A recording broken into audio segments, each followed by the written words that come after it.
जनो जानन्निनं सत्यं मुच्यते भवबंधना। श्री स्वामीनारायण भगवाननी जय। अक्षर पुरुषोत्तम महाराजनी जय।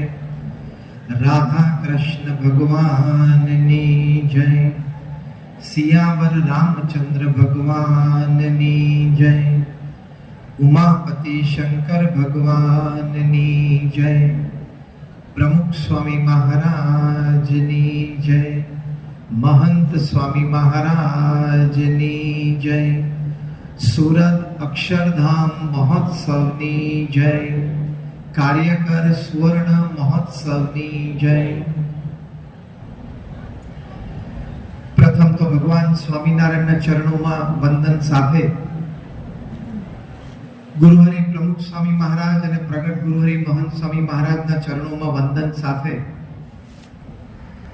आप सर्वे युवाओं ने खास नमस्कार। जय श्री कृष्ण, जय श्री राम, जय Swaminarayan and a very good evening. Very good evening. Night આજની આપણી વાતનો વિષય છે ચોઇસીસ, ચાન્સીસ એન્ડ ચેન્જીસ। અંગ્રેજીમાં એક બહુ સરસ કહેવત છે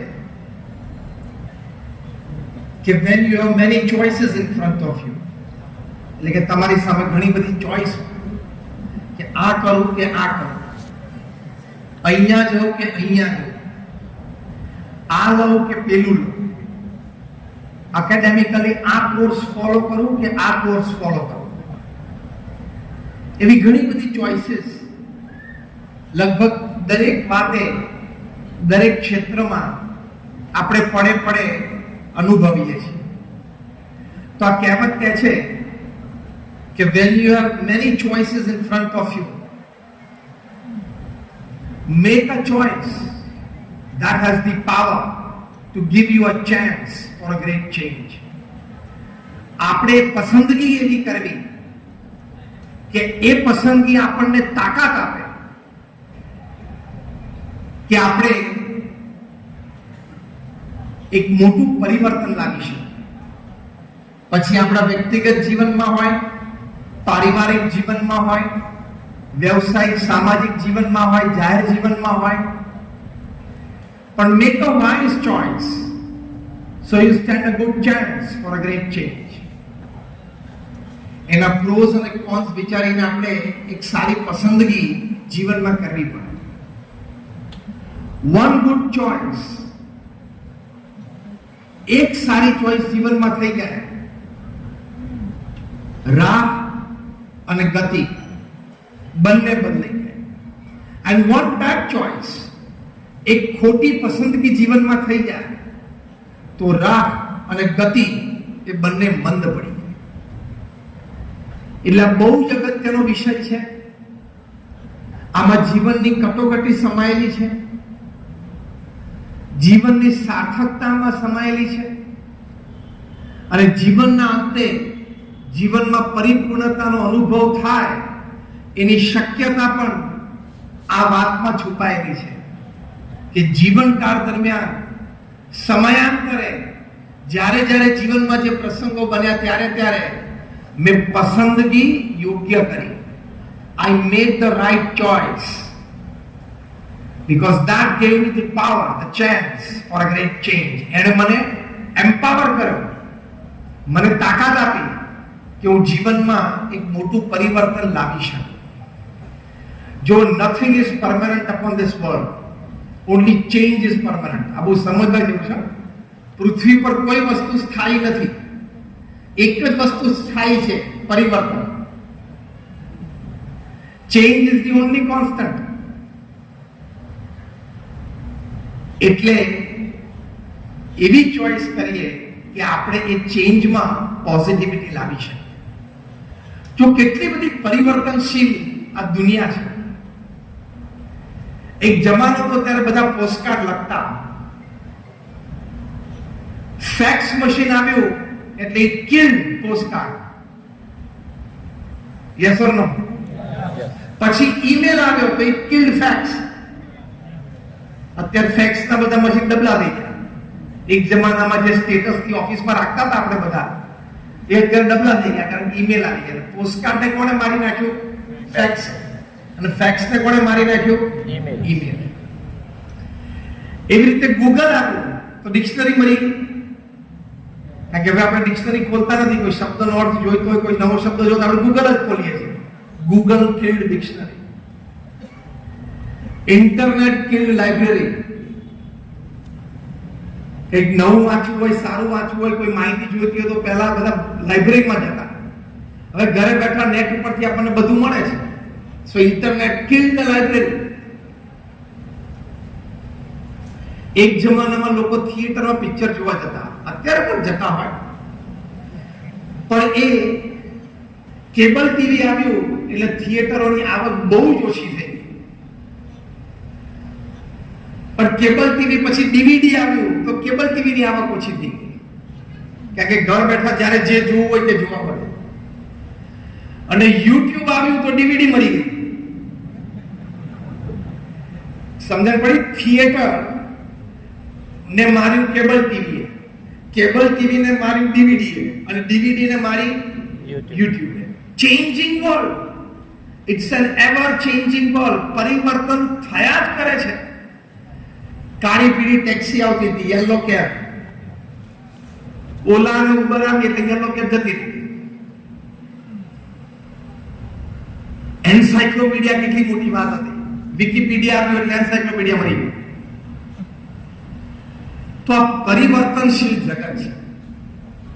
અને હવે આર્ટિફિશિયલ ઇન્ટેલિજન્સ આવ્યું. જબરજસ્ત પરિવર્તન પૃથ્વી પર આવે છે. The greatest technology known to mankind is AI. અને ગઈકાલે જ આપણે માનનીય પ્રધાનમંત્રી શ્રી નરેન્દ્રભાઈ મોદીએ G7 સમિટમાં ઇટલીમાં ટોપ ક્લાસ વર્લ્ડ લીડર્સને કીધું કે લેટેસ્ટ ટેકનોલોજી બધા દેશ સાથે શેર કરવી એ તમારી જવાબદારીમાં આવે છે. સમગ્ર પૃથ્વીના દરેક મનુષ્યને અપલિફ્ટ કરવા હોય તો વેસ્ટર્ન ટેકનોલોજીસ ઈસ્ટર્ન કન્ટ્રીઝને આપવી પડશે. આપણા પ્રધાનમંત્રી શ્રીએ ગઈકાલે જ ઇટાલીમાં બહુ સ્પષ્ટપણે એમના પ્રવચનમાં મોઢામોઢ વર્લ્ડ લીડર્સને વાત કરી. તો ચેન્જિંગ વર્લ્ડ છે, એની સાથે આપણે પણ ચેન્જ થવું પડશે. ચોઇસીસ એવી રાખવી પડશે કે આપણે ચેન્જ થઈ શકીએ. If you don't change with the change, પરિવર્તન જ્યારે સમાજમાં હોય ત્યારે તમે તમારી જાતને પરિવર્તિત એની સાથે એની સ્ટ્રાઇકમાં લઈને ન કરી શકો તો તમે બુદ્ધુ કહેવાય, એટલે કે મૂર્ખ. If you change with the change, પરિવર્તન સાથે તમે પણ પરિવર્તન લાવો તો તમે બુદ્ધિશાળી કહેવાય. If you change before the change, સમાજનું પરિવર્તન શરૂ થાય પહેલા તમે ઓળખી જાઓ અને તમારું પરિવર્તન શરૂ કરી શકો, યુ આર વાઇઝ પર્સન, તો તમે શાણા છો. And the biggest category is if you can motivate change. તમે જો પરિવર્તન લાવી શકો તો nothing like you are the greatest personality. એટલે don't change with the change, change before, change with the change, change before the change. પરિવર્તન આવે પહેલા એનો અહેસાસ થાય ને આપણે પરિવર્તન લાવી શકીએ એની માટેની ચોઈસ, એ શીખવા માટે, એ સમજવા માટે આજની આ વાત છે. એટલે અત્યાર સુધી મેં એક બેકગ્રાઉન્ડ બાંધ્યું, એક છબી બાંધી કે ચોઇસીસ, પસંદગી કેવી કરવી જેથી આપણી પાસે એક ચાન્સ ઉભો રહે કે આપણે ચેન્જ લાવી શકીએ.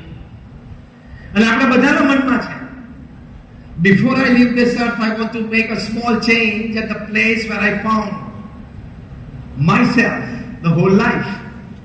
આપણા બધાના મનમાં છે કે આપણે આ પૃથ્વી છોડીએ પહેલા આપણે એક નાનું પરિવર્તન સમાજમાં લાવવું છે. Yes or no? If you say yes, raise your hands. Yes. મોઢેથી બોલો yes or no. Yes. That's it. સમાજમાં ક્યાંક આપણે નાનું પરિવર્તન પોઝિટિવલી સમાજને આપવું છે આપણે આ પૃથ્વી છોડીએ તે પહેલા. તો એની માટે અગત્યની વાત છે કે જ્યારે ચેન્જ શરૂ થાય, પરિવર્તન શરૂ થાય, ઇટ્સ અ ચેલેન્જ. એ ચેલેન્જ જ્યારે શરૂ થાય ત્યારે આપણી પાસે 3 ચોઇસ હોય છે. Let the change define you. Choice 2. Let the change destroy you. Third, let the change strengthen you. પરિવર્તન આવે ત્યારે કાં તો એ પરિવર્તન તમને આજીવન એના માળખામાં બાંધી લે. પરિવર્તન આવે ત્યારે એ પરિવર્તન કદાચ તમને નષ્ટ કરી શકે. જેમ નોકિયા એ એન્ડ્રોઈડ હતું અને જ્યારે આઈઓએસ આવ્યું ત્યારે બધાને સલાહ આપી કે તમે એન્ડ્રોઈડ પ્લેટફોર્મ પરથી આઈઓએસ ઉપર જાઓ. એ ટાઈમે ન ગયા એટલે બ્લેકબેરી પૃથ્વી પરથી અસ્ત થઈ ગયો.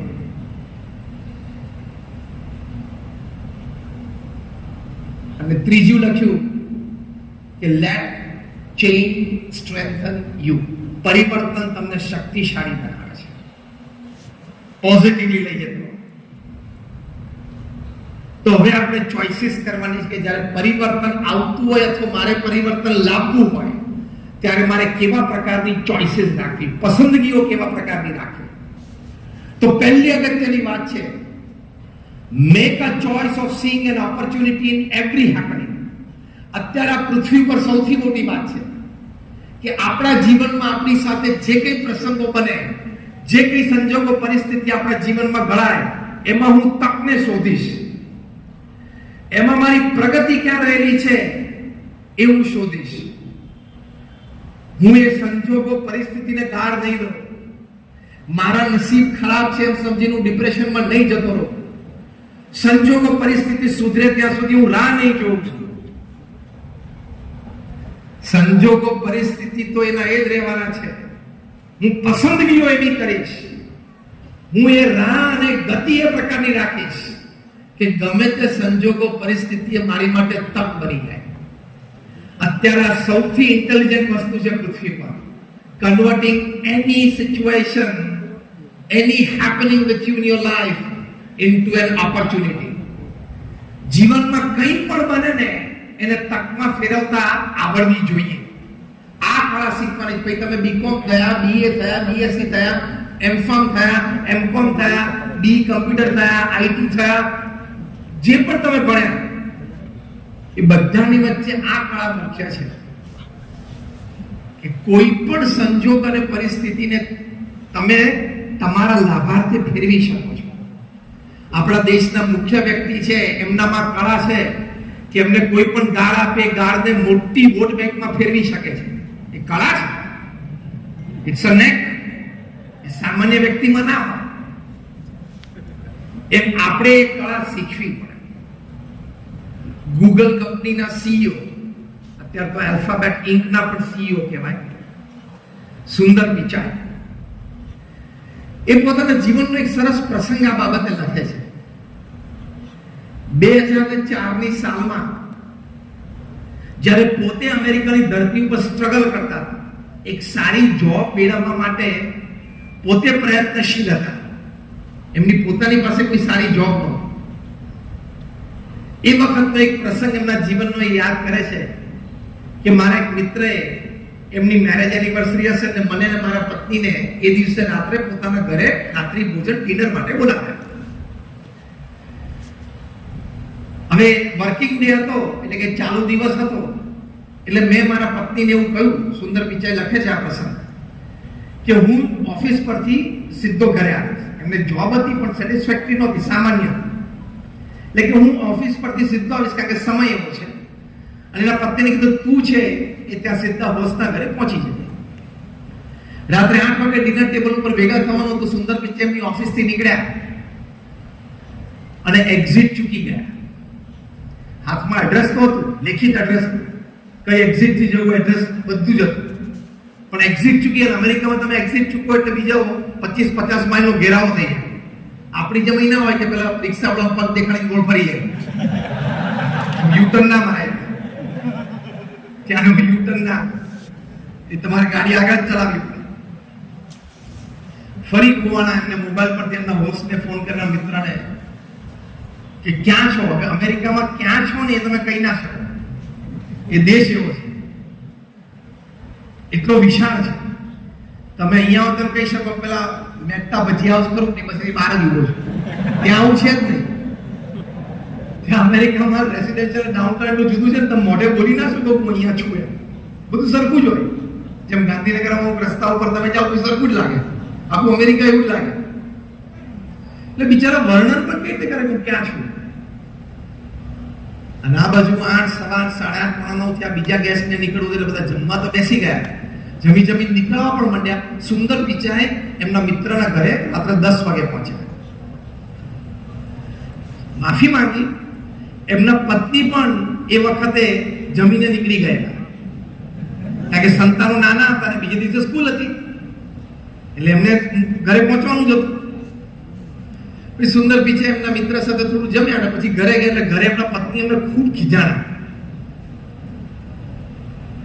કે તમારે સમય આવી જવું જોઈએ. અને યોગ્ય હતું ખીજાવાનું કે ભાઈ તમારે સમય આવી જવું જોઈએ, ત્યાં આપણું સારું લાગે. અત્યારે કેટલું ખરાબ લાગ્યું તમે પહોંચ્યા નહીં ટાઈમે, તમારી બધા રાહ જોતા હતા, ટેબલ પર જમતા તમને બહુ યાદ કર્યા, ફોન ઉપર ફોન તમારે વાર્તા થાય હોસ્ટ સાથે, તારા મિત્ર સાથે, એ પણ બિચારા બીજા મહેમાનોને વધારે સમય ના આપી શકે, બધું ડિસ્ટર્બ થઈ ગયું. એમ કઈ બહુ ખીજાણ. આ સમય હતો રાત્રે લગભગ 11:30 વાગે. સુંદર પિચાઈના મનમાં એક વિચાર આવ્યો. આપણે કયા વિષય ઉપર વાત કરીએ છીએ? Choices, chances, changes. સુંદર પિચાઈના મનમાં વિચાર આવ્યો કે મને આજે આ તકલીફ પડી, આજે જ કદાચ પૃથ્વી ઉપર સેંકડો લોકોને તકલીફ પડી ગઈ હશે, ખોઈ ગયા રસ્તામાં, ટાઈમે પ્રસંગે પહોંચી ના શક્યા. મારે એવું કંઈક કરવું. આપણે કયો વિષય ચર્ચા થાય છે? કોઈ પણ સંજોગોમાં, કોઈ પણ પરિસ્થિતિમાં તક જ જોવાની, ગભરાવાનું નહીં, મૂંઝાવાનું નહીં, હારવાનું નહીં, થાકવાનું નહીં, પાછા નહીં પડવાનું, તક જોવાની. આમાં મારે તક ક્યાં છે? બસ. અને કુદરતનો ક્રમ છે, every situation has the power to give you an opportunity. કોઈ પણ સંજોગ પાસે શક્તિ છે કે આપણને એક સારી તક આપે. સુંદર પિચાઈ રાત્રે 11:30 વાગે ઘરે સુતા નહીં. રાત્રે જ ગાડી લઈને ઓફિસ ગયા. એમના પત્ની કીધું ક્યાં જાવ? તો કે ઓફિસ જતો. મને એક પ્રોજેક્ટ વિશે ઘણી બધી વાતો સમજી. રસ્તામાંથી ફોન કર્યો એમની પ્રિન્સિપલ ટીમને, 5-6 જણ, તાત્કાલિક ઓફિસ આવો, ઇમરજન્સી. એટલે એમની ટીમ પહોંચી ગઈ. રાત્રે 12:30 વાગે બધા ભેગા થયા ઓફિસમાં. સુંદર પિચાઈ કે મારે એવી એક પ્રોડક્ટ બનાવી છે. સાંભળજો હા. સુંદર પિચાઈ કહે છે કે મારે એક એવી પ્રોડક્ટ બનાવી છે, પૃથ્વી ઉપર નાનામાં નાના ગામડામાં કોઈ પણ વ્યક્તિ ભૂલો ના પડવો જોઈએ જેવું આજે પડ્યો. અને આ વિચારમાંથી જન્મ્યું ગૂગલ મેપ. આજે પૃથ્વી ઉપર દર 10-8 વ્યક્તિ રોજ ગૂગલ મેપ વાપરે છે. 2004 માં પ્રસંગ, 2005 એમને ગૂગલ મેપ અમેરિકામાં લોન્ચ કર્યું, 2007 યુકેમાં લોન્ચ કર્યું અને 2008 સાલમાં ભારતમાં લોન્ચ કર્યું. અને એમાંથી પછી ઘણા બધા વર્ઝન બદલાણા, પણ પોતે ભૂલા પડ્યા અને એમના યજમાનને ખોટું લાગ્યું, પત્ની પણ ખીજાણા. આવા સંજોગોમાં એમને વિચાર શું આવ્યો? આજે હું ખોવાનો, કાલથી કોઈ ખોવાવું જોઈએ નહીં. આને શું કહેવાય? ચોઇસ. આ પ્રસંગે સુંદર પિચાઈ પાસે કેટલી ચોઇસ હતી? હા બાપા, બસ ભૂલ થઈ ગઈ, કાકી જે આપણે હોય. કાકા પત્નીને કહે મૂકે માથે 15 મિનિટથી મંડી છું એમ. કાં તો ફરી વખત ટેક્સ્ટ કરી દે એમના પેલા યજમાનને, ભાઈ અગેન આઈ એમ સોરી, પણ ધ્યાન રાખશું ફરી વખત, વોટેવર. કદાચ આવું એમને કર્યું પણ હશે, પણ એમની મોટી પસંદગી રાખી. અને એમણે આપણે જ્યાં વાત કરીએ છીએ કે આમાં તક શું છે, ઓપોર્ચ્યુનિટી શું છે આ સિચ્યુએશનમાં, and he picked up that opportunity and gifted something very big to the world. બહુ જ મોટી વાત એમને પૃથ્વી ઉપર મનુષ્યને આપી દીધી, અમર થઈ ગયા.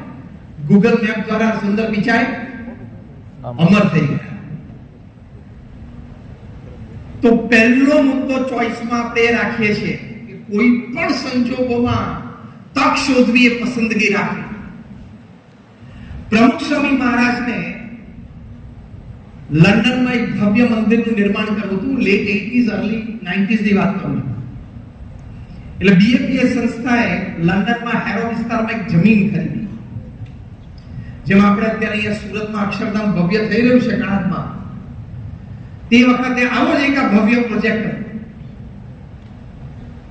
હેરોમાં જમીન ખરીદી અને આજુબાજુના પડોશીઓને ખબર પડી કે અહીંયા કોઈ હિન્દુ મંદિર આવે છે. એ લોકોને એમ થયું કે આ લોકો રાત્રે 12 વાગે સુધી ઢોલ વગાડશે, નગારા વગાડશે, ઘંટડીઓ વગાડશે ને અમારી પીસ અને પ્રાઇવેસી ડિસ્ટર્બ થઈ જશે કે એ લોકોએ કોર્ટમાં કેસ નાખ્યો. પ્રોસિડિંગ્સ ચાલ્યા. પશ્ચિમમાં લીગલ પ્રોસિજરના ભાગરૂપે સિગ્નેચર કેમ્પેન હોય છે કે બંને ગ્રુપને, બંને પાર્ટીઝને જજીસ એમ કહે કે તમે અફેક્ટેડ કમ્યુનિટીમાંથી તમે સિગ્નેચર લઈ આવો કોણ તમારા તરફેણમાં છે. એ લોકો લોકલ હતા, એ લોકોને વધારે સિગ્નેચર મળી અને આખો લીગલ પ્રોસેસ પૂરો થયો. ફૂલ એન્ડ ફાઇનલ જજમેન્ટ આપ્યું કે બીએપીએસ સંસ્થા અહીંયા મંદિર ન બનાવી શકે. પ્રમુખ સ્વામી મહારાજ અહીંયા ઇન્ડિયામાં હતા, બરોડામાં, અને લંડનથી ફોન આવ્યો ટ્રસ્ટીશ્રીઓનો કે સ્વામી આપણે કેસ હારી ગયા અને હવે આપણે ત્યાં મંદિર નહીં કરી શકીએ અને it is a full and final judgement. હવે પ્રમુખ સ્વામી મહારાજ પાસે પસંદગીઓ કઈ કઈ હતી? આપણી પાસે આવા સંજોગોમાં પસંદગી કઈ કઈ હોય? પહેલી પસંદગી છે આપણા ગુજરાતી ભાષામાં સૌથી ભયંકર શબ્દ છે હાય હાય. બીજો ભયંકર શબ્દ છે મરી ગયા. આપણે તો પેલો હાથમાંથી કપરા કાપી છૂટે તો મરી ગયા, આમાં ના મરી જવાય ખાલી ચા ઢોળા. હાય હાય ને મરી ગયા એવું પહેલો વિચાર આવે. બીજો વિચાર શું આવે કે હવે આપણે તો કરવું હતું, લોકોને સારી વાત આપી હતી પણ લોકો હવે સમજતા નથી, શું કરવું? ખૂબ માથા કરો. આપણે એક પસંદગી છે. ત્રીજી પસંદગી શું છે? સારું તમે જમીન વેચવા કાઢો, બીજું શું? આ બધી પસંદગી છે ને. પણ મહાન વ્યક્તિઓ, આપણે જે મુદ્દો ચર્ચા કરી રહ્યા છીએ, કોઈ પણ સંજોગોમાં તક જોવે છે, પાછા પડતા નથી. પ્રમુખ સ્વામી મહારાજ આમાં તક જોઈ. પ્રમુખ સ્વામી મહારાજે પહેલો જ ઉત્તર આપ્યો, જેવી ભગવાનની ઈચ્છા. હી સ્ટેબિલાઇઝ હિમસેલ્ફ, પોતાની જાતને સ્થિર કરી. સામે બધા ટ્રસ્ટીઓ હતા એને સ્થિર કરી દીધા. બીજું વાક્ય બોલ્યા કે આપણે આપણો પુરુષાર્થ કરી લીધેલો, હવે જે પરિણામ આવ્યું એ આપણે સ્વીકારી લેવાનું. અને ત્રીજું વાક્ય બોલ્યા ડિટર્મિનેશન, તક, જે આપણે વાત કરીએ છીએ. પ્રમુખ સ્વામી મહારાજ બોલ્યા કે આપણે બધાએ સાથે બેસીને નક્કી કર્યું છે કે અહીંયા મંદિર ભવ્ય કરવું છે, તો કરવું તો છે જ, બીજી જમીન શોધવા માંડો. બીજી એક તક ઊભી કરી તરત. જેમ આપણે રોડ ઉપર જતા હોય તો ઘણી વખત મુખ્ય રોડ ઉપર બાંધકામ ચાલુ હોય, ખોદકામ ચાલુ હોય તો ત્યાં બોર્ડ શું મારેલું હોય છે?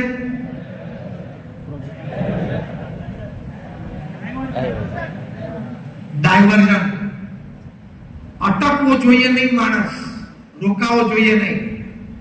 એક જગ્યા બંધ થઈ કે હેરોમાં તમે જમીન પર મંદિર ન બાંધી શકો, બીજી જગ્યા શોધવા માંડો. બીજી જગ્યા નિર્જનમાં શોધી ત્યાં આખું ભવ્ય મંદિર અને ભારતીય સંસ્કૃતિનું આદર્શ દર્શન પ્રદર્શન રૂપે મૂક્યું.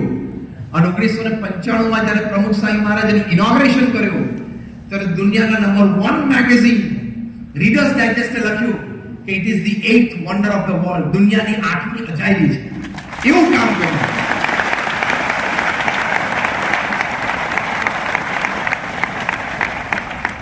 મેં તમને બે પ્રસંગ કહ્યા, એક સુંદર પિચાઈ ગૂગલ સીઈઓ, એક પ્રમુખ સ્વામી મહારાજ બીએપીએસ સંસ્થાના ધર્મગુરુ. આ બંને વ્યક્તિઓના બે પ્રસંગોમાંથી પહેલી ચોઈસ આજે આપણે શીખવી છે કે કોઈ પણ સંજોગોમાં, કોઈ પણ પરિસ્થિતિમાં મારી માટે પ્રગતિની એક તક રહેલી છે. અને કયા બે શબ્દ ભૂલી જવાના? પહેલો શબ્દ કયો બોલવાનો? બીજો શબ્દ હવે કોઈ દિવસ બોલતા નહીં. પહેલી ચોઈસ આ છે. બીજી એક સરસ ચોઈસ છે કે આ કોઈ પણ સંજોગો પરિસ્થિતિમાં, ડિપ્રેશન હોય, ફેલિયર્સ હોય, સેટબેક્સ હોય, જીવનનું એક ક્રમ છે. કારણ કે ભગવાને આપણી સાથે એમોય કર્યું નથી કે જા બેટા પૃથ્વી પર જા, તું જે કરી છે બધું ગુડી ગુડી થશે. એવું ભગવાને એમ કર્યું નથી. Life is like a sine wave. ઉતર ચઢ જીવનનો એક ક્રમ છે, પણ એમાં ચોઈસ, માનસિક સ્થિરતા રહે, અને એ માનસિક સ્થિરતામાંથી કાર્યશક્તિ પેદા થાય, અને એ કાર્યશક્તિમાંથી એક સર્જન થાય. એની માટે ચોઈસ એ રાખવાની કે હંમેશા સકારાત્મક રહેવું. અત્યારે સંજોગો ખરાબ છે, પણ સંજોગો સુધરશે. પોતાના મનને આ રોજ કહેવું. અત્યારે કોઈ મારો મિત્ર મને સાથ નથી આપતા, પણ કાલે આપશે. પોતાના મનને રોજ આપશે. તમે ઘણા બધા વિદ્યાર્થીઓ અહીંયા, યુવકો, યુવાનો બેઠા છો. આજે કદાચ મને આ સબ્જેક્ટના વિષય અઘરો પડે છે, પણ હું થોડી મહેનત કરીશ અને ટ્યુશન રાખીશ તો આ સબ્જેક્ટ હું સ્કોર કરી શકીશ. એવું મનને રોજ કહેવું. અત્યારે મને જોઈતી નોકરી મને નથી મળી, જેવું ભણ્યો છું એ પ્રમાણે અહીંયા જોબ નથી, સેલરી નથી, પણ હું ચાલુ રાખીશ. કાલે સવારે તક મને બજારમાંથી મળશે. Optimism is a way of life. Positivity is a way of life. સકારાત્મકતા એ જીવનનો ક્રમ છે. એ ચોઈસ રાખવાની, પસંદગી કઈ રાખવાની? સકારાત્મકતા. એટલે આપણી પાસે એક ચાન્સ રહે કે આપણે આપણું જીવન ચેન્જ કરી શકીએ. પોઝિટિવિટી. હમણાં થોડા વખત પહેલા અમે ડીવાય પાટીલ સાહેબને મળેલા, ત્યાં કોલ્હાપુરમાં. એમની કારકિર્દી તમે જુઓ, બહુ ઉજ્જવળ અને ભવ્ય કારકિર્દી. જેમના નામથી મુંબઈમાં એક સ્ટેડિયમ છે, એ સ્ટેડિયમમાં 2019ની સાલમાં પ્રમુખ સ્વામી મહારાજની જન્મજયંતિ ઉજવાલી, ડીવાય પાટીલ સ્ટેડિયમ. એ જ્યારે રિટાયર થયા ત્યારે પોતે ત્રિપુરાના ગવર્નર હતા. એ પહેલા પણ એક બે રાજ્યોના પોતે ગવર્નર રહી ચૂક્યા. એમણે લગભગ 25 થી 35 જેટલી શૈક્ષણિક સંસ્થાઓ એ મહારાષ્ટ્રમાં પોતે ખોલી છે. વર્ષોથી કાર્યરત છે આ બધી સંસ્થાઓ. મેડિકલ કોલેજીસ છે, એન્જિનિયરિંગ કોલેજીસ છે, ફાર્મસી કોલેજીસ છે, બધી ઘણી બધી કોલેજીસ છે. લગભગ 7 તો એમાં ડીમ્ડ યુનિવર્સિટીઝ છે. બીજો બધો પણ એટલો બધો વેપાર છે. એટલે જીવનમાં અતિ સફળ વ્યક્તિત્વ કહી શકાય એવું એક આ વ્યક્તિત્વ. એ ડીવાય પાટીલ સાહેબ સાથે અમે એમના ઘરે બેઠા હતા, અને આવી મહાન વ્યક્તિનો તમે મળો એટલે તમારે કઈ બીજું બોલવાનું ના હોય, એમની પાસેથી જાણવાનું હોય. એટલે હું તો એને પ્રશ્ન પૂછ કરતો હતો એમને, કારણ કે આવી વ્યક્તિ, એમની ઉંમર 90 વર્ષની અને આવી ઉજ્જવળ કારકિર્દી. એટલે મેં એમને ઘણા બધા પ્રશ્નો પૂછ્યા. મેં કહ્યું તમને જ્યાં સુધી શ્રદ્ધા હોય ને જેટલું કહેવું એટલું કહેજો. તમારો કઈ બીજી પ્રવૃત્તિનો સમય થાય તો તમે મને કહેજો, મારો સમય થઈ ગયો હું પછી જતા રહેશો. તો કે ના ના બેસો, મને આનંદ આવે છે. એમાંનો એક પ્રશ્ન મેં એમને એવો પૂછ્યો કે 90 વર્ષની તમારી ઉંમર, તમે 7 યુનિવર્સિટીઓ ઊભી કરી, 35 કોલેજીસ ઊભી કરી, આજે 85,000 યુવાનો તમારી કોલેજોમાં ભણે છે. તમે તમારી કારકિર્દી પોલિટિકલ કરિયરમાં 2 કે 3 રાજ્યોના વારાફરતી તમે ગવર્નર પદ શોભાવ્યું. ઓછામાં ઓછી મહારાષ્ટ્રમાં એમની 5 થી 7 5 સ્ટાર 7 સ્ટાર હોટેલ્સ છે, રિસોર્ટ્સ છે. આટલું ગણાવીને મેં એમને પૂછ્યું કે હું તમને જીવનમાં એક ગુણ, અને એ પણ એક જ શબ્દ રૂપે, જે તમારા જીવનનો સાર એ તમને કહેવાનું કહું તો તમે કયો શબ્દ બોલો? વિધાઉટ અ સેકન્ડ્સ ડિલે, 1 સેકન્ડની પણ ડિલે એટલે કે મુલતવી રાખ્યા સિવાય, મોડું કર્યા સિવાય, ઇન્સ્ટન્ટલી ડીવાય પાટીલ સાહેબ બોલ્યા પોઝિટિવિટી, એટલે કે સકારાત્મકતા. મેં કહ્યું તમારા 90 વર્ષના જીવનનો આ સાર? તો ડીવાય પાટીલ સાહેબે કહ્યું હા, મારા 90 વર્ષના આ જીવનનો આ સાર. પછી મેં એમને પૂછ્યું, મેં કહ્યું આટલી બધી કાર્યવાહી તમે 90 વર્ષ દરમિયાન કરી, તમે બધી ઉતરચડ જોઈ હશે, તમે તડકો છાયા બધા જોયા હશે, નજીકના લોકોએ તમને દગો દીધો એવું પણ જોયું હશે. જેવું આ બોલે તરત હા પાડીને હસવા માંડ્યા, એટલે હશે તો ખરું ને. કે 90 વર્ષનું આટલું જાહેર જીવન એટલે બધા જ ખાતા મીઠા અનુભવ એને થઈ ગયા. છતાં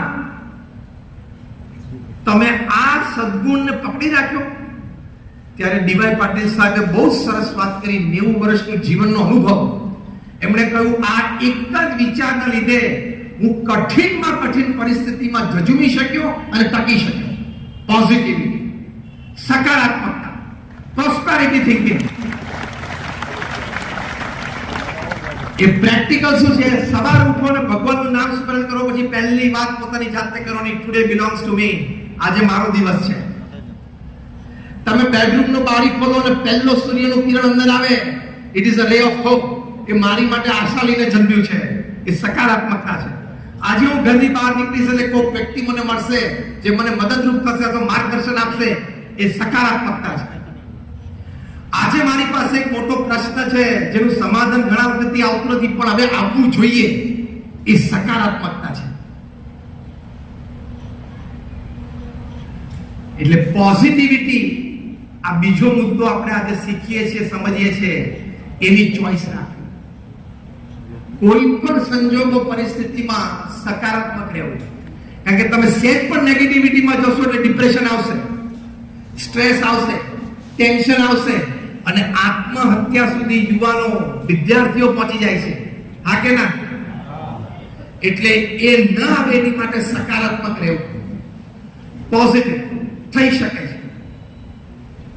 તો આ એક બહુ જ મોટો ગુણ છે જે આપણે બધાએ કેળવવું છે. શ્રીલંકાના એક બહુ જ સારા ક્રિકેટર હતા, મારવન અટપટો. તમે બધા કદાચ એને રમતા પણ જોયા છે. પણ એના જીવનમાંથી પોઝિટિવિટી પૃથ્વી પરના દરેક યુવાને શીખવા જેવી છે. એને ડોમેસ્ટિક ક્રિકેટમાં બહુ જ સારું પરફોર્મન્સ આપ્યું એટલે એમને ટેસ્ટ કોલ આવ્યો.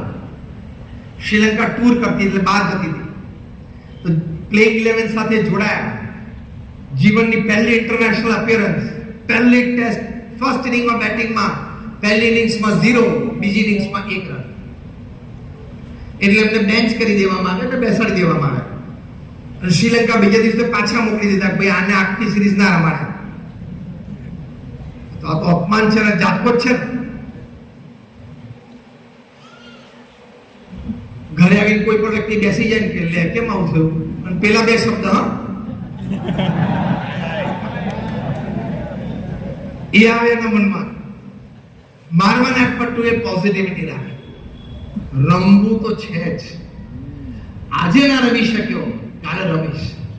એટલે રાત્રે 8-9 વાગે ફ્લાઇટ પર કોલંબો ઉતર્યા, ઘરે ગયા, જમ્યા ને સુતા, સવારે 6 વાગે ક્રિકેટ ગ્રાઉન્ડ ઉપર પ્રેક્ટિસમાં પહોંચી ગયા.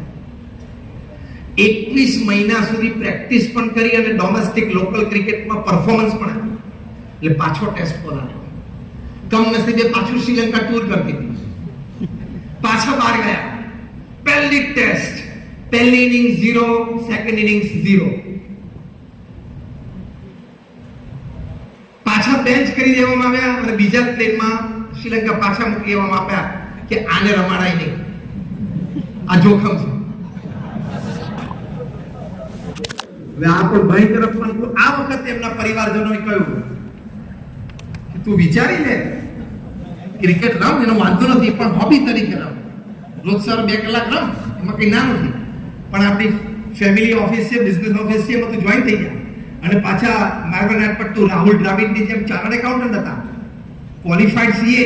એટલે એના ફેમિલીએ પણ ચોઈસ આપી, તારે પોતાની પ્રેક્ટિસ ચાલુ કરવી હોય તો તને ઓફિસ પણ ખોલી આપી, પ્રેક્ટિસ ચાલુ કર. કાલ સવારે 8 વાગ્યાથી બેસવા માંડ ઓફિસે. એમણે કહ્યું નહીં, I have decided not just to play cricket, I have decided to make cricket my career. Cricket ખાલી રમવું એમ મેં નિર્ણય નથી કર્યો, ક્રિકેટને મારી કારકિર્દી બનાવવાનો નિર્ણય કર્યો છે. કેટલી પોઝિટિવિટી, કેટલી સકારાત્મકતા. 19 મહિના ફરી વખત એમને ડોમેસ્ટિક ક્રિકેટ પાછું બહુ સારું પરફોર્મન્સ આપ્યા.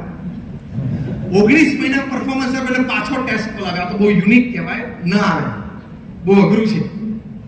ત્રીજી વખત ચાન્સ મળો, ત્રીજી વખત ચાન્સ મળો. આ વખતે પણ અનફોર્ચ્યુનેટલી શ્રીલંકા ટૂર કરતી હતી બહાર. First innings 0, second innings 0. હવે કેવી પરિસ્થિતિ? પાછા બેન્ચ કરી દેવામાં આવ્યા, શ્રીલંકા પાછા મૂકી દેવામાં આવે. હવે તો કોલંબો એરપોર્ટ ઉપર મોઢું દેખાડવા જેવું નહોતું. પત્રકારો બધા રેડી હતા. અને આપણે કહેવત છે ને શું, લીલા તોરણે પાછા ફર્યા, હીરો ગોગે જઈ આવ્યો, એવું થાય ને. બીજા દિવસે બધા ન્યૂઝપેપર્સે લખ્યું કે Marvan Atapattu is not a big match material, મોટી મેચ ના રમી શકે, બિગ સ્ટેજ પ્લેયર નથી, મોટા મંચ ઉપર નહીં રમી શકે. ત્રીજું કોકે લખ્યું કે ઇન્ટરનેશનલ પેસ એ ફેસ નથી કરી શકતા, ડોમેસ્ટિક રમી જાય છે, આંતરરાષ્ટ્રીય કક્ષાના બોલરને ફેસ નથી કરી શકતા. ખૂબ લખાણ. અને આ વખતે પરિવાર અને મિત્રો બધાએ કીધું કે આપણે કાલ સવારે 9 વાગ્યાથી ઓફિસે આવી જાવ. તૈયાર જ છે, કારખાનું તૈયાર જ છે, હીરા ઘસવા માટેની જગ્યા ત્યાં ખાલી પડી છે. મહેરબાન આટપટ્ટુએ પોઝિટિવિટી રાખી. આ તો ક્લાઇમેક્સ કહેવાય, ક્લાઇમેક્સ. આવા સંજોગોમાં આટલા વિરોધની વચ્ચે, આટલી ટીકાની વચ્ચે, આટલું શર્મિંદા થવું પડે, એની વચ્ચે વ્યક્તિ સકારાત્મક રહી શકે એટલે અનબિલીવેબલ. આ ચોઈસ હતી એમને ચોઈસ કઈ રાખી? સકારાત્મકતાની. ચોઈસ કઈ રાખી? કે ક્રિકેટને કારકિર્દી બનાવવી છે. તો એમને હજી પ્રયત્ન કર્યો તો ચાન્સ મળ્યો. ચોઇસીસ પછી બીજો શબ્દ શું છે? ચાન્સ. ચોઈસ તમારી સારી હોય તો ચાન્સ મળતા જ. પણ આ વખતે જરા ગેપ વધી ગયો. 36 મહિના પછી પાછો ચાન્સ મળ્યો. 3 વર્ષ પછી. 3 વર્ષ સુધી ધીરજ રાખી અને પરફોર્મન્સ આપવા માંડવાનું. ડોમેસ્ટિક ક્રિકેટમાં દેખાવ ચાલુ રાખવાનો. અને 36 મહિના પછી ભગવાનની ઈચ્છા હશે કે એ વખતે ડોમેસ્ટિક એટલે કે બહારથી કોઈ ટીમ શ્રીલંકા આવેલી અને હોમ પીચ ઉપર રમવાનું હતું. ચાન્સ તો કુદરત દરેકને આપે છે. એમણે 50 હાફ સેન્ચુરી બનાવી અને that started a very good career. It went on. Marvan Atapattu કે આગળ જતા એમણે ટેસ્ટ ક્રિકેટમાં 5000 રન બનાવ્યા, 16 સદીઓ બનાવી, 6 ડબલ સેન્ચુરી બનાવી અને એક સમયે શ્રીલંકાના કેપ્ટન પણ બન્યા.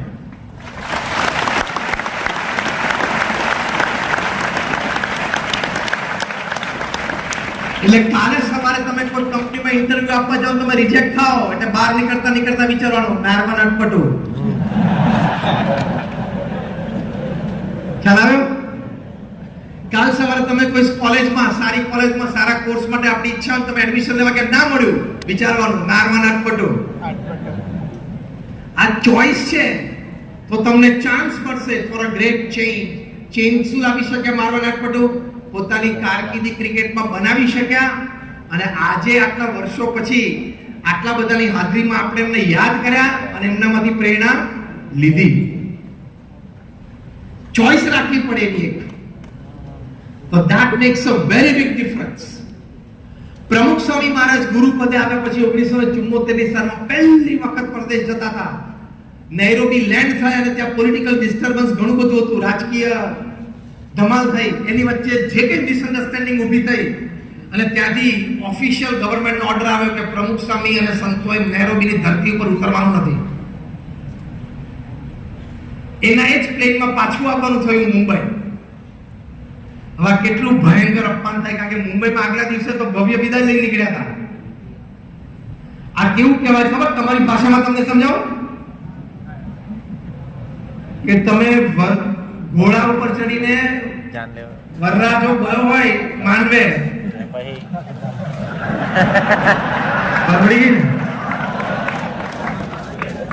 વરરાજો માંડવે ગયો હોય અને એમને પાછું આવવાનું થાય 2 કલાક પછી.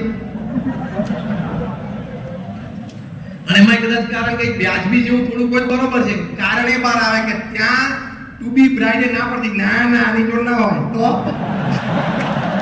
એવું કારણ બહાર આવે તો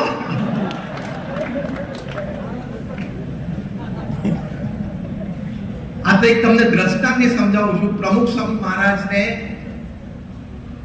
આ ઓર્ડર થયો, પોલિટિકલ ડિસ્ટર્બન્સ ત્યાં હતું એટલે પાછા આવવાનું થયું મુંબઈ.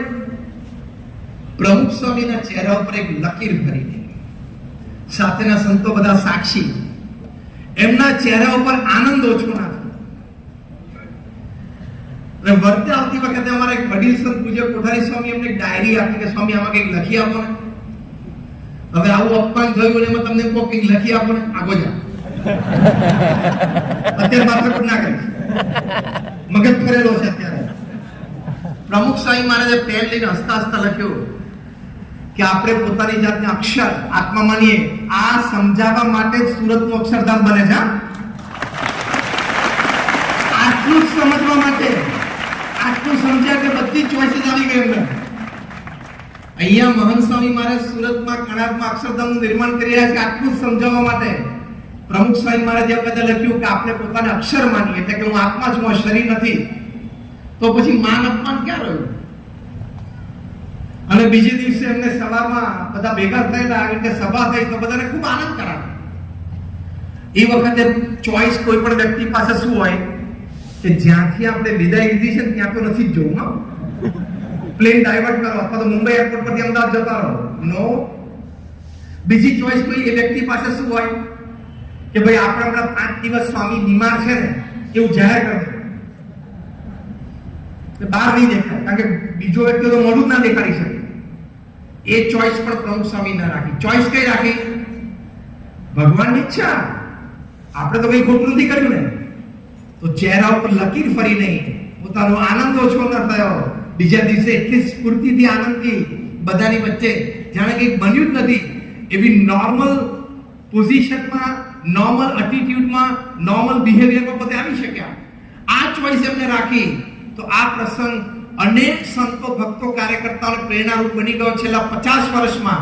કારણ કે 1974 નો પ્રસંગ 2024, છેલ્લા 50 વર્ષમાં અનેકને પ્રેરણારૂપ મળ્યો કે નાના મોટા અપમાનના પ્રસંગે લોકોએ પ્રમુખ સ્વામી મહારાજને યાદ કર્યા કે આપણે એટલું તો મોટું અપમાન નથી થયું ને. જેમ મેં તમને કહ્યું કે મારવાન અટપટુને તમે યાદ કરજો, એમ પ્રમુખ સ્વામી મહારાજને પણ યાદ કરજો કે કોઈ વખત સંજોગો, પરિસ્થિતિ પ્રતિકૂળ થાય ને આપણું અપમાન થાય તે વખતે વિચારવાનું કે પ્રમુખ સ્વામી મહારાજનું આટલું મોટું અપમાન થયું તો પણ સ્થિર રહ્યા, એમનો આનંદ ઓછો ન થયો, ચહેરા પરનું સ્મિત ના જતું રહ્યું, તો મારે પણ કરમાવું નથી. અને પેલા બે શબ્દ બોલવા. કયા બે શબ્દ? આ બે શબ્દ આજે પૂરેપૂરા તમારા જીવમાંથી કાઢી લેવાના છે મારે. હાય હાય અને મરી ગયા. કારણ કે ચોઈસ જ નથી રાખવાની. હાય હાય અને મરી ગયા ચોઈસ જ નહીં. ચોઈસ હંમેશા પરિસ્થિતિમાં તક શોધવાની, સંજોગો પરિસ્થિતિમાં સકારાત્મક રહેવાનું, એ જ ચોઈસ રાખવાની છે આપણે. કારણ કે એક તો 70-80 વર્ષ જીવવું અને એમાં રડતા રડતા જીવીએ તેનો જીવનનો કોઈ અર્થ જ નથી અને બધું મળવાનું નથી. ઈચ્છીએ બધું આપણને મળતું નથી. હા કે ના? તો એ ખબર છે, હકીકત છે, પછી શું કામ મૂંઝાવું? એ વખતે ચોઈસ ના રાખીએ, સકારાત્મકતા. મનગમતી વ્યક્તિ જીવનમાં ન પણ આવે તો જતી પણ રહે, બધી શક્યતા છે કે નહીં?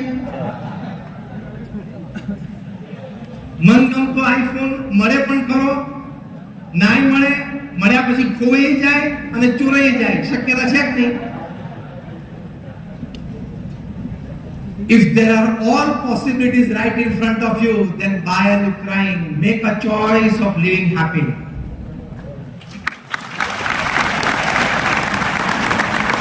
એ ચોઈસ આપણે રાખવાની છે તો એનો જીવનમાં આનંદ આવે. હમણાં 5 દિવસથી એક વિડિયો વાયરલ થઈ છે WhatsApp ઉપર, બહુ જ વાયરલ થઈ છે. જો તમારામાંથી કોઈ જોઈ હોય, એ વિડિયો છે એક વખતના ટેનિસ ગ્રેટ રોજર ફેડરરની. એ વિડિયો જેને જોઈ આંગળી ઊંચી કરો, ફેથફુલી આંગળી ઊંચી કરજો. રોજર ફેડરરની એક વિડિયો હશે 5 મિનિટની, વાયરલ થઈ છે. આટલા બધા બેઠા છે, એમાંથી 10 આંગળી ઊંચી નથી. What are you doing? પાનના ગલ્લે ટાઈમ કાઢવાનો છે, નેટફ્લિક્સ પર ટાઈમ કાઢવાનો છે, બુદ્ધિને આપણે બગાડવાની છે. આવી સારી વાતો સમાજની વચ્ચે છે, તમે જાણતા નથી. પછી તમે શું આશા રાખી બેસો તમારા જીવન માટે કે મને એક બહુ જ મોટી ચોઈસ મળે, હું ચેન્જ લાવી શકું એવી. રોજર ફેડરરને હમણાં યુએસ માં એક કોલેજ, ડાર્ટમાઉથ કોલેજમાં ઓનરરી ડિગ્રી મળી ફોર હિઝ ફિલાન્થ્રોપી ગોડ. એ 25 મિનિટની અમને જે સ્પીચ આપી છે, એ સ્પીચનો સારાંશ 5 મિનિટની આ વિડિયો બહાર પડી છે. અત્યારે WhatsApp ઉપર ખૂબ વાયરલ છે. અને કદાચ તમને ન મળી હોય WhatsApp પર, તો અત્યારે YouTube પરથી ઘરે જઈને શોધી લેજો. Roger Federer at Dartmouth. એમાં એમને બહુ સરસ 3 મુદ્દા કીધા છે. હું બહુ ડિટેલમાં તો નહીં જાઉં, પણ પહેલો મુદ્દો એમને બહુ સરસ લખ્યો છે. એમણે આ સ્ટુડન્ટ્સને બધાને કીધું કે મારા જીવનમાંથી પહેલો મુદ્દો મારે તમને એ કહેવો છે કે એફર્ટલેસ ઇઝ અ મિથ. કોઈ બેટ્સમેન છે ક્રીઝમાં ઊભું ઉપર 6 મારે તો આપણને લાગે કે બહુ સહેલાઈથી મારે છે, એફર્ટલેસલી મારે છે. રોજર ફેડરરે કહ્યું કે પૃથ્વી પર કોઈ વસ્તુ એફર્ટલેસ નથી. તમને જેમ લાગે છે કે ક્રીઝમાં ઊભો છક્કા મારે છે, એની પાછળ એના હજારો બોલર અને હજારો બોલ સવારના પોરમાં 5-5 વાગે ઉઠીને એને ફેસ કર્યા છે. તું જ્યારે રાત્રે 2 વાગ્યા સુધી નેટફ્લિક્સ જોઈને સવારે 11 વાગે ઉઠતો તો તારી મમ્મી 2 સાંગણી પાછળ મારતી હતી, પછી એ પેલા 5 વાગે જઈને પ્રેક્ટિસ કરતો. ને તે નેટફ્લિક્સમાં જિંદગી બગાડી અને સવારે 5 વાગે ઉઠીને હજારોને પ્રેરણા આપી. તમારો ચહેરો જોતા મને એમ લાગે છે રોજર ફેડરરનું નામ જ ઘણા પહેલી વાર સાંભળ્યું છે એવું મને અત્યારે જણાય છે કે ખૂબ જ રસ્તા ચાલુ કર્યું. He is a grand slam winner. ટેનિસમાં જે 4 મોટી ટુર્નામેન્ટ્સ થાય છે, ઓસ્ટ્રેલિયન ઓપન એ જાન્યુઆરીમાં થાય, પછી ફ્રેન્ચ ઓપન થાય, ક્લે કોર્ટ હોય, વિમ્બલ્ડન, ગ્રાસ કોર્ટ, અને પછી યુએસ ઓપન એ પણ ક્લે કોર્ટ ઉપર થાય. 4 જીત્યા હોય એવો બહુ જ જૂજ 2-5 ખેલાડીઓ છે, એમાંના એ રોજર ફેડરર છે. એણે કહ્યું કે જીવનમાં હંમેશા ચોઈસ પરિશ્રમની રાખવાની. અત્યારે હું તમને જે કહું છું એ કદાચ તમે લાઇટલી લેશો, કારણ કે તમારામાંથી ઘણા બધાના હજી જવાબદારીની સભાનતા નથી. તમારામાંથી ઘણા બધાના હજી જવાબદારી શરૂ થઈ નથી. જવાબદારી શરૂ થશે ને એટલે ચોખ્ખી દેશી ભાષામાં, સૌરાષ્ટ્રની ભાષામાં કહે છે ને કે કેટલા 20 100 થાય છે ને એ ખબર પડશે. તે દિવસે તમને આ વાતો યાદ આવશે.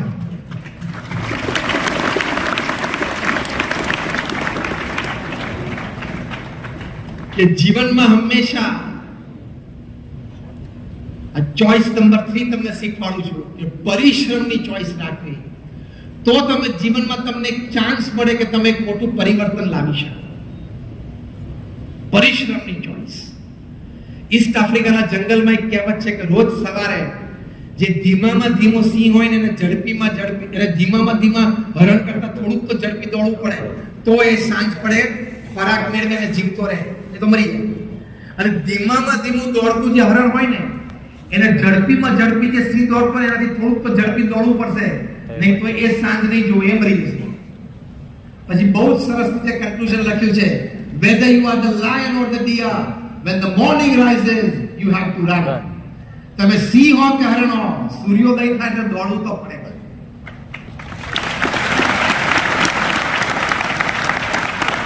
અત્યારે બીએપીએસ સંસ્થા આટલી વિશ્વવ્યાપી દેખાય છે, પણ એની પાછળ પ્રમુખ સ્વામી મહારાજ અને મહંત સ્વામી મહારાજનો પ્રચંડ પુરુષાર્થ છે. 51 વર્ષે તો પ્રમુખ સ્વામી મહારાજે પોતાની કારકિર્દી શરૂ કરી.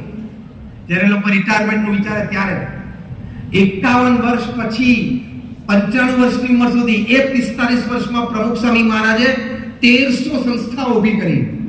Hospital, hostel, school, college, community centre, સંસ્કાર કેન્દ્ર, હરિમંદિર, મંદિર, અક્ષરધામ. એટલે દર 15મા દિવસે એક સંસ્થાની ભેટ પ્રમુખ સ્વામી મહારાજે સમાજને આપી.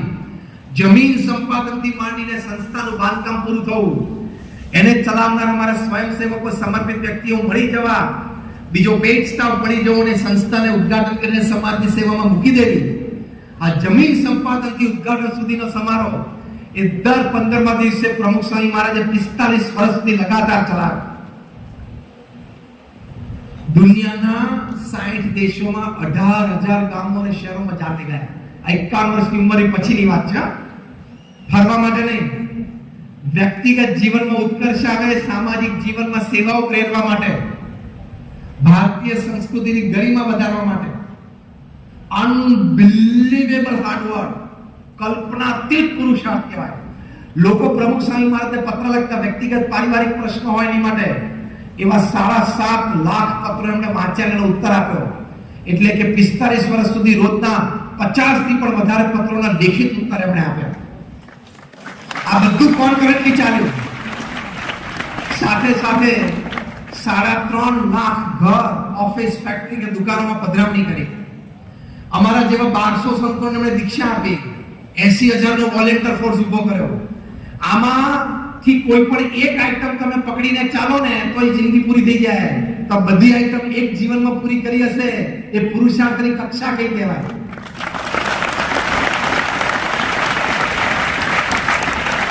Make a choice of hard work. અને એની માટેની આ ચોઇસ છે, હું જ્યાં સુધી 8 કલાક દિવસમાં કામ ના કરું ત્યાં સુધી મને ખાવાનો અને પીવાનો અધિકાર નથી. આ તમારે તમારી જાતને રોજ સવારે કહેવાનું. Repeat with me what I સે. હું જ્યાં સુધી રોજ 8 કલાક પુરુષાર્થ ન કરું, 8 કલાક પુરુષાર્થ ન કરો ત્યાં સુધી મને પાણી પીવાનો અને મોઢામાં અન્નનો દાણો મૂકવાનો અધિકાર નથી. કઈ જ કામ ના હોય તો એક પુસ્તક લઈને વાંચીને 8 કલાક પુસ્તક વાંચી નાખવાનું. કદાચ એમાંથી કંટાળો આવે તો કોઈ મિત્ર પાસે જઈને સકારાત્મક સારા આઈડિયાઝની ચર્ચા કરવાની. કદાચ એમાંથી ચેન્જ જોઈતો તો કોઈ સમાજ સેવા સંસ્થા હોય ત્યાં જઈને કહેવાનું કે મારી પાસે 2 કલાક ફ્રી છે, તમારી પાસે કોઈ સેવા છે?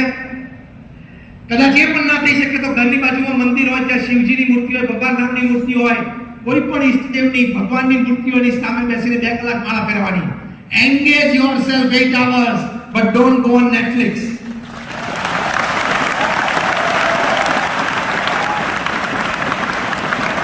તમારી જાતને 8 કલાક તમારા જીવન ઘડતર માટે વાપરો.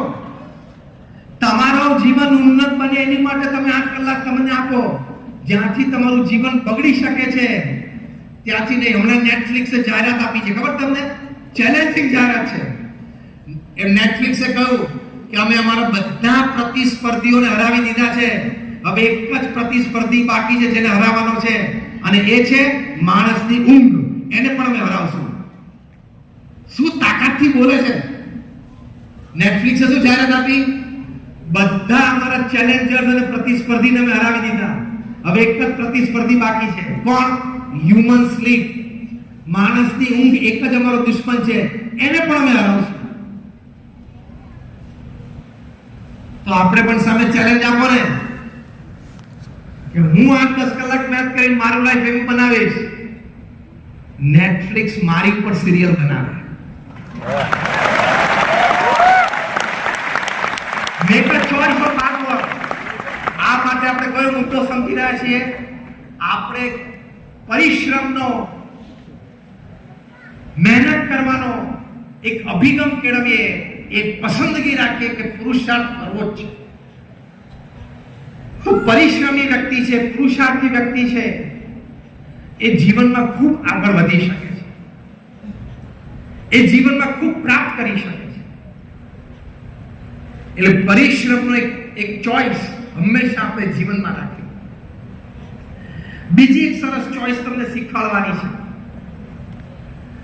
અને એ ચોઇસ હમણાં એક બહુ જ મેં સરસ પુસ્તક વાંચ્યું. જેફ કોબે આ પુસ્તક લખ્યું છે. એ પુસ્તકનું ટાઇટલ છે લીડિંગ ધ લર્નિંગ રિવોલ્યુશન. એટલે અત્યારે ક્રાંતિ ચાલે છે સમાજમાં, અને ક્રાંતિ શું છે? ખૂબ નવા સંશોધનો થયા છે. તો અત્યાર સુધી છે ને નોલેજ ઇકોનોમી ચાલતી હતી. આ થોડું સમજવા જેવી વાત છે. બહુ સરસ એમણે વાત લખી છે. અત્યાર સુધી નોલેજ ઇકોનોમી ચાલતી હતી, એટલે જેની પાસે જ્ઞાન વધારે હોય એના હાથમાં તાકાત છે, એ ધંધો કરી શકે છે અને પૈસા કમાઈ શકે છે. હવે નોલેજ ઇકોનોમી ઇઝ મ્યુટેટિંગ, એટલે પરિવર્તિત થાય છે લર્નિંગ ઇકોનોમીમાં. જેટલું નવું આવે છે તમારા કાર્યક્ષેત્રમાં, તમે જેટલું ઝડપી અને સહેલાઈથી સમજી શકો, શીખી શકો, તો તમે બજારમાં ટકી શકો.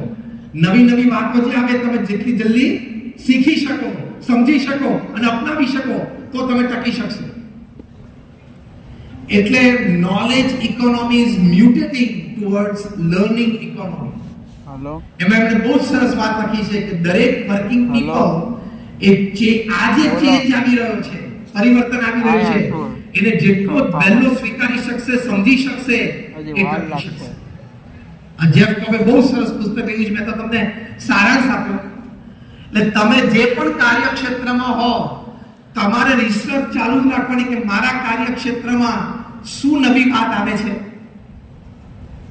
અને નવી વાત હોય એ શીખવાનો હંમેશા અભિગમ રાખો. ના આપણને તો બધું ખબર જ છે, એ એટીટ્યુડ ખોટો છે, એ ચોઈસ તમારી ખોટી છે. તમે ચેન્જ નહીં લાવી શકો. હું જીવનભર વિદ્યાર્થી છું મારા કાર્યક્ષેત્રમાં. How many of you believe this? Very good. મારા કાર્યક્ષેત્રમાં હું જીવનભર વિદ્યાર્થી જ છું. મારે શીખવાનું જ છે. આ અભિગમ રાખશો ને, આ ચોઈસ રાખશો. પસંદગી કઈ રાખવાની છે કે મારે સતત શીખતા રહેવાનું છે.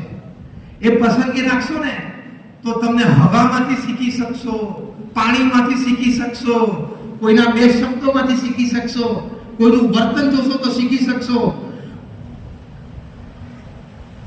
કેટલી બધી જગ્યાથી તમે શીખી શકશો. પણ અભિગમ રાખવો પડે કે મારે શીખીને આગળ વધવું છે. એ ચોઈસ. હું પૂર્ણ છું એ ચોઈસ નહીં. મને બધું આવડે છે એ ચોઈસ નહીં. મને બધી જ ખબર પડે છે ચોઈસ નહીં.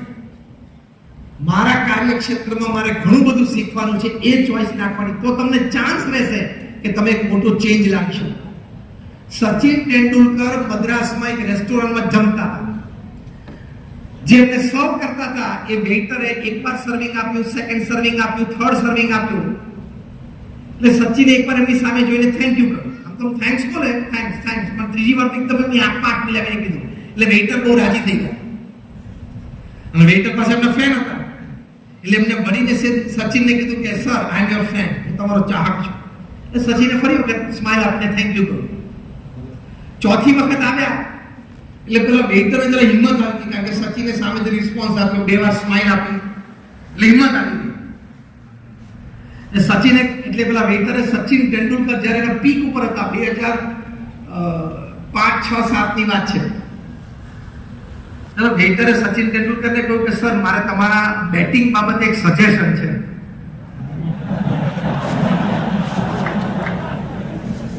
હોટલનો waiter is telling Sachin Tendulkar, god of cricket, ક્રિકેટના ભગવાન કહેવાય. સચિન તેંડુલકર રિટાયર થયા, વચ્ચે એક વાત કરી દઉં, એની ઓળખ કેવી થઈ. સચિન તેંડુલકર રિટાયર થયા તો દુનિયાભરના બોલર્સને પૂછવામાં આવેલું કે સચિનનું એક વાક્યમાં વર્ણન કરો. પાકિસ્તાનના મહાન બોલર વકાર યુનુસ જે બોલ્યા છે સચિન વિશે કે Sachin can play a leg glance to a pace bowler with a walking stick. Sachin નાથમાંથી તમે બેટ લઈ લો અને ઘરડો માણસ ચાલવા માટેની જે લાકડી રાખે ને એ લાકડી સચિન હાથમાં આપી દો તો પણ પેસ બોલરને જો એના પગમાં બોલ પડે તો લેગ ગ્લાન્સમાં ચોકો મારી શકે. વોકિંગ સ્ટિક થી, લાકડીથી મારી શકે, બેટથી નહીં. એટલું પાવરફુલ એનું જજમેન્ટ હતું. ઓસ્ટ્રેલિયાથી એડમ ગિલક્રિસ્ટ બોલેલા I have seen god and he plays at number 4 in India. મેં ભગવાનને જોયા છે કે ભારતમાં ચોથા ક્રમાંકે રમે છે. કેટલા બધા પ્રેઝીસ એની માટે હતા. હવે એમને આ વેઇટર એમ કહે છે કે સાહેબ તમારા ક્રિકેટ બાબતે આપણે એક વાત છે. Now see the choice that Sachin had. સચિનની જગ્યાએ આપણે ચોઈસ હોય તો તારું કામ કર. કઈ ચોઈસ રાખવી એની વાત કરું છું, તો તમને ચાન્સ મળશે ચેન્જ માટેનો. આપણે કઈ તારું કામ કર, અથવા તો કે ઓકે વાંધો નહીં, આપણે બોલવા પણ નથી. સચિને ત્યાં સ્પૂન પ્લેટમાં મૂકી દીધી, ખુરશી ફેરવી દીધી એના તરફ. બેટા બેઠા જેમ ખસ્યા અને પ્રેમથી લઈ કીધું યસ પ્લીઝ, બોલો શું વાત છે. પેલા વેઇટરે કહ્યું કે સર તમે જે પુલ શોટ મારો છો ને, જ્યારે રાઇઝિંગ ડિલિવરી હોય, મિડ પિચ ડિલિવરી હોય, બાઉન્સર હોય, ત્યારે તમે જે પુલ શોટ મારો છો ને એ તમારો વધુ સ્ક્વેર લેગ સુધી જાય છે, પણ ડીપ સ્ક્વેર લેગ અને ડીપ ફાઇન લેગ સુધી જતો નથી. સચિને વિચાર કર્યો કે હા પુલ શોટ પૂરો ફૂલ રેન્જ ઉપર પુલ શોટ વાગતો નથી. પેલા વેઇટર કે સર તમે જે એલ્બો ગાર્ડ પહેરો છો, ગ્લોવ્સ પહેરે આપણે બેટ્સમેન, એલ્બો ગાર્ડ પહેરેલું હોય આ હાડકાને બચાવવા માટે, એ તમારું એલ્બો ગાર્ડ છે ને, આ એલ્બો એટલે કે આ તમારી કોણીથી થોડુંક બહાર નીકળે છે, 1 થી 1.5 ઇંચ, એ તમારા હાથના ફૂલ મૂવમેન્ટને રોકે છે. તમે એલ્બો ગાર્ડ જો એકાદ ઇંચ નાનું કરી નાખો ને તો તમારા હાથની ફૂલ મૂવમેન્ટ આવશે, ફૂલ શોટ છે, ડીપ ફાઇન લેગ સુધી વાગશે. સચિન તો જોઈ રહ્યા એની સામે, શું આ માણસનું ઓબ્ઝર્વેશન છે યાર. સચિને કીધું કાલ સવારે હું ટ્રાય કરું. નેક્સ્ટ ડે સવારે ચિદમ્બરમ ચેપોક સ્ટેડિયમ ઉપર પ્રેક્ટિસમાં ગયા અને પેસ બોલર્સને બધાને કીધું મને મિડ પિચ ડિલિવરી આપો, હું ફૂલ શોટ મારી શકું ને એ મારે પ્રેક્ટિસ કરવી છે.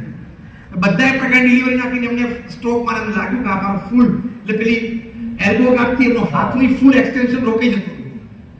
એલ્બો ગાર્ડ થોડુંક નાનું કર્યું, એકાદ ઇંચ જેટલું નાનું લાગે ને એ પહેર્યું અને ફૂલ મૂવમેન્ટ આવી અને પછી ખબર પડી કે આ તો ઇમ્પ્રુવમેન્ટ છે. સચિન તેંડુલકર ફોન કરીને વેઇટરને બોલાવ્યો, એમના હાથ હેન્ડશેક કરીને થેન્ક યુ કહ્યું. પેલા કીધું કે સર તમારી ટી શર્ટ અત્યારે જે પહેરી છે ને એ સહી કરીને મને આપો. સચિને સહી કરીને ટી શર્ટ એમને આપી દીધી.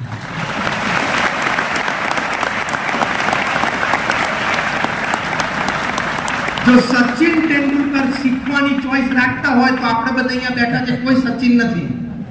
કોઈ નામથી હશે, ગુણથી વાત કરું છું, કળાથી વાત કરું છું. ચોઈસ એવી રાખવી કે મને મારા કાર્યક્ષેત્રમાં હજી ઘણી બધી ઓછી ખબર પડે છે, ઘણી બધી માહિતી મારે મેળવવાની છે, હું ઘણું બધું શીખી શકું છું. એટલે ઈગો ડિફ્લેક્ટ કરી દેવાનો. તમારા કાર્યક્ષેત્રમાં 25 વર્ષનો અનુભવ હોય તો પણ તમે ઘણી બધી વસ્તુથી અજાણ છો. અત્યારે જર્મનીમાં હોર્ટિકલ્ચરનું એક્ઝિબિશન ચાલે છે, એટલે કે ખેતીવાડીના સાધનોનું એક્ઝિબિશન ચાલે છે. તો ભારતના એક બહુ જ મોટા ખેડૂત છે, હું એમનું નામ નથી આપતો, એ ઘણું બધું સારું ટ્વીટ કરતા હોય છે. મારા એક મિત્રોએ મને આજે સાંજે જ એમનું ટ્વીટ મોકલ્યું, એમને ફોટોગ્રાફ મૂક્યા છે. એવા સાધનો છે ખેતીવાડી માટે તો આપણને તો કલ્પના ના થાય. એને નીચે લખ્યું છે ખબર નહીં આ સાધનો ભારતની ખેતીમાં ક્યારે આવશે. ઝાડ ઉપર બેરીઝ ઉગી હોય ને તો એક મશીન એટલું નાનું ને પાતળું છે ને બધી બેરીઝ પ્લગ કરે, પણ કાચી હોય નહીં, પાકી હોય એ એટલું તો માણસને ખબર નથી પડતી. બોલો તોડવા બેસે તો. એટલે દરેકના કાર્યક્ષેત્રમાં કેટલું બધું બાકી છે. એટલે ચોઇસ, ધ લર્નિંગ ચોઇસ. મારી સાથે બોલજો, આઈ will always keep choice of learning. બસ હું શીખવાની ચોઈસ રાખીશ તો આપણે જીવનમાં આપણી પાસે એક બહુ જ મોટો ચાન્સ રહે કે આપણે બહુ જ મોટું ચેન્જ, પરિવર્તન એ આપણે આપણા જીવનમાં લાવી શકીએ. એ પરિવર્તન આપણો સમય પૂરો થયો છે એટલે 5 મિનિટમાં હું પૂરું કરું છું. એ પરિવર્તન સહેલું નથી, પરિવર્તન અઘરું છે, પણ એ સ્વીકારવું, એ સ્વીકારમાં એમાં જ આપણી પ્રગતિ રહેલી છે. Choice is important. એ પરિવર્તન માટે મહંત સ્વામી મહારાજ ગુરુ પદે આવ્યા ત્યારે એમની ઉંમર 83 વર્ષની હતી. પૃથ્વી પર એક માણસ નથી 8 અબજની વસ્તીમાં અત્યારે જે 83 વર્ષે કોઈ મલ્ટીનેશનલ કોર્પોરેશનની સીઈઓ તરીકે જવાબદારી લે. હું લૌકિક ભાષામાં શબ્દો વાપરું છું. મહંત સ્વામી મહારાજે, પ્રમુખ સ્વામી મહારાજે એમને જવાબદારી સોંપી તો બીએપીએ સંસ્થાના આધ્યાત્મિક ગુરુ અને વહીવટી વડા તરીકે 83 વર્ષની ઉંમરે જવાબદારી સ્વીકારી. ચેન્જ સામાન્ય નથી. 83 વર્ષ સુધી મહંત સ્વામી મહારાજ જે જીવન જીવેલા એમાં બહુ જ મોટું પરિવર્તન આવ્યું. પણ એ પરિવર્તનમાં એમણે ચોઈસ શું રાખી? Acceptance choice. હું સ્વીકારું છું આ જવાબદારી. અને ખાલી સ્વીકારી એટલું નહીં, પરફોર્મન્સ આપ્યું. 2016માં પ્રમુખ સ્વામી મહારાજ ધામમાં પધાર્યા પછી ગુરુ પદે આવ્યા. છેલ્લા 8 વર્ષમાં મહંત સ્વામી મહારાજે 450 સમાજ સેવા સંસ્થાઓ ઊભી કરી. એટલે દર 8મા દિવસે એક નવી સંસ્થાનું ઉદ્ઘાટન કરી સમાજની સેવામાં મૂકી દીધી. પ્રમુખ સ્વામી મહારાજની એવરેજ હતી 15 દિવસે એક સંસ્થા. અત્યારે મહંત સ્વામી મહારાજની એવરેજ ચાલે છે દર 8મા દિવસે એક સંસ્થા. કારણ કે પ્રમુખ સ્વામી મહારાજને તો ફાઉન્ડેશન તૈયાર કરવાનું હતું, એની પર પ્લેટફોર્મ તૈયાર કરવાનું હતું, એની પર પરફોર્મન્સ આપવાનું હતું. મહંત સ્વામી મહારાજને ફાઉન્ડેશન અને પ્લેટફોર્મ તૈયાર હતું, સીધું પરફોર્મન્સ ચાલુ કરી દેવાનું હતું. પણ ઇઝ પરફોર્મિંગ. અમેરિકામાં અક્ષરધામ સેકન્ડ લાર્જેસ્ટ હિન્દુ મંદિર ઓફ ધ વર્લ્ડ એમને ઉદ્ઘાટન કર્યું. અબુધાબીમાં બીએપીએસ સ્વામિનારાયણ હિન્દુ મંદિર ગઈકાલના સમાચાર છે કે છેલ્લા 4 મહિનામાં ફેબ્રુઆરીની 14મી તારીખે અબુધાબી મંદિરનું ઉદ્ઘાટન થયું. ગઈકાલે 14 જૂને 4 મહિના પૂરા થયા. 4 મહિનામાં 1 મિલિયન 10 લાખ વિઝિટર આવ્યા. રોજના 8,000 પર ડે 8,000. અને 83 વર્ષે 85 વર્ષે 90 વર્ષે આજે એમની ઉંમર 91 વર્ષની છે. 91 વર્ષે પણ એ પરફોર્મન્સ આપી શકે છે. જવાબદારી લીધી છે તો પરફોર્મન્સ આપી શકે છે. આ બહુ જ મોટો ચેન્જ, પરિવર્તન એમણે એમના જીવનમાં સ્વીકાર્યું 83 વર્ષની ઉંમરે. પણ એ ચેન્જ એમને સહજ સ્વીકાર્યું, જવાબદારી સહજ સ્વીકારી તો બહુ જ મોટું પરિણામ લાવી શક્યા. This was a choice that he made. તમારા ઘરમાં દાદા હોય 83 વર્ષના, તમે એને નાની જવાબદારી આપો કે તમારા પૌત્રને રોજ સવારે સ્કૂલે મૂકવા જાવ, ભાઈ એ રહેવા દે. 83 વર્ષની વ્યક્તિ એક નાની જવાબદારી પણ ઘરમાં લઈ ના શકે. 83 વર્ષની વ્યક્તિ જેના ઘરમાં હોય તમે જોજો શું કરે છે. શિયાળો હોય તો 8 વાગે એટલે કે મને બહાર તડકે બેસાડો, બે જણા ઉચકીને ખુરશીમાં બહાર બેસાડવાના. તડકો બહુ લાગે ને ત્યાં બેઠા બેઠા સામેની પછાડે ઉચકીને અંદર લાવવાના. આટલો જ કાર્યક્રમ હોય 83 વર્ષે. 83 વર્ષે BAPS જેવી આવડી મોટી આંતરરાષ્ટ્રીય સંસ્થાની જવાબદારી સ્વીકારવી અને પછી પરફોર્મન્સ આપવું, it is next to impossible. Only Mahant Swami Maharaj can make it possible. એક એ જ શક્ય કરી શકે. પણ ચોઇસ કેવી મોટી હતી કે 83 વર્ષે એમને હા પાડી કે હું આ જવાબદારી સ્વીકારીશ. પોતાના ગુરુ મહંત પ્રમુખ સ્વામી મહારાજને હા પાડી, તમારી ઈચ્છા છે, તમારી આજ્ઞા છે તો હું જવાબદારી સ્વીકારીશ. અને સ્વીકારીને બેસીને એમને પરફોર્મન્સ આપ્યું. એટલે ચોઇસીસ ઘણી વખત અઘરી પડે, પસંદગી અઘરી હોય, પણ જે અઘરી પસંદગી હોય છે ને એમાં તમારી પાસે મોટો ચાન્સ હોય છે પરફોર્મન્સ આપવાનો. એ વખતે પછી ગભરાવાનું, મૂંઝાવાનું નહીં.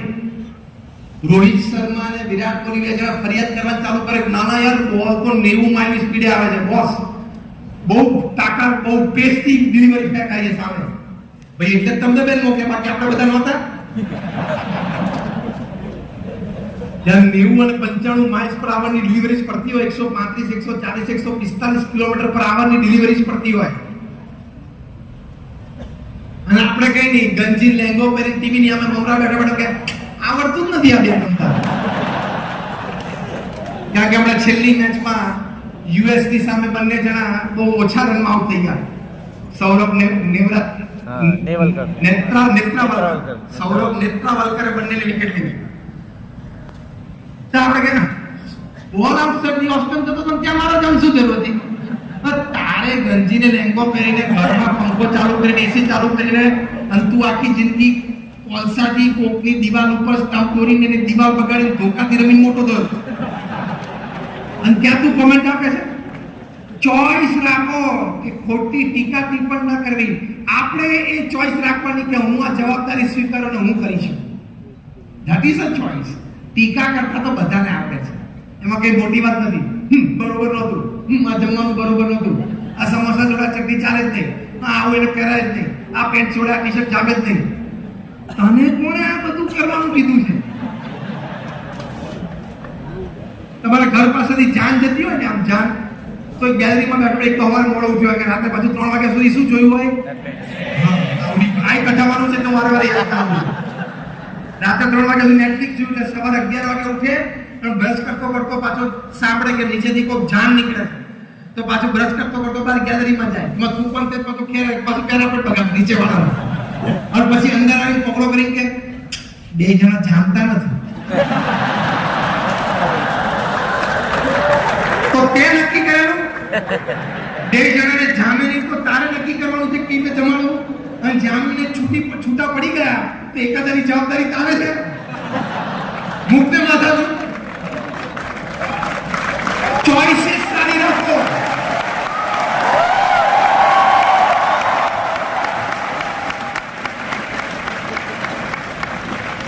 ચોઇસીસ શું રાખવાની?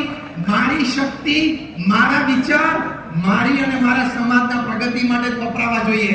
આ ચોઇસ.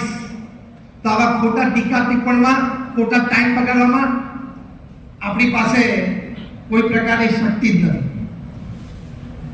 આવી ચોઈસ રાખવાની. મારા વિચારો, મારી શક્તિ, મારો ટાઈમ મારી પ્રગતિ માટે, મારી સંસ્થાની પ્રગતિ માટે, મારી કંપનીની પ્રગતિ માટે, મારા પરિવારના સુખાકારી માટે, મારા દેશના વિકાસ માટે અને મારો દેશ $5 ટ્રિલિયન ઇકોનોમી બને એની માટે જ વપરાવે.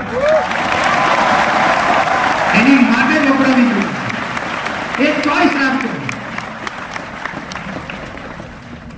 એટલે નેટફ્લિક્સ સંપૂર્ણ બંધ જ કરી દેવાનું.